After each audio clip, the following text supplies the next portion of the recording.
Okay, listen.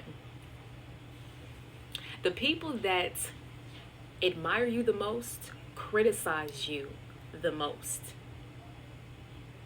So what happens here is that they basically see you living your life, they see you thriving, they see you in your full essence, and they secretly wish that they had the confidence that you have. They secretly wish that they have the courage to be their authentic self, to be unapologetically them. So every time they see you in your full essence, in your soul expression, it bothers them because it is a constant reminder that they are not being their true authentic self in their own life. So instead of them just coming to you and asking you like, man, I really, instead of them, listen, thank you, Lord, thank you. Instead of them humbling themselves and just coming to you and saying, hey, listen, like, I see you've grown so much. I see you being so confident, and you walk your purpose, and I really admire that. But you know what? How did you get to this point? Because I want to be there too.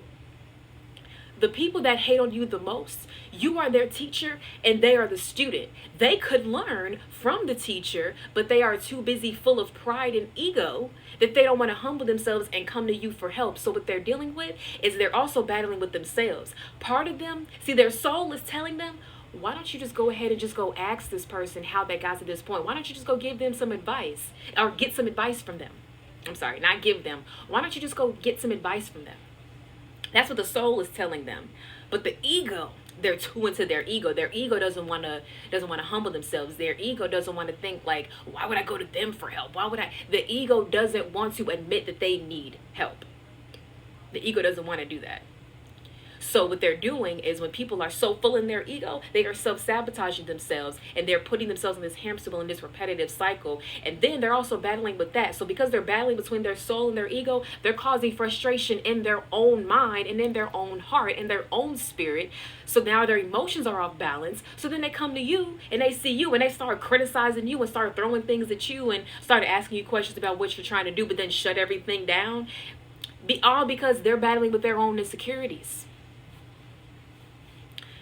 So what you have to do instead is, if you have people that come to you and they ask you for help, by all means help them. Share your wisdom. When you have wisdom, wisdom needs to be shared.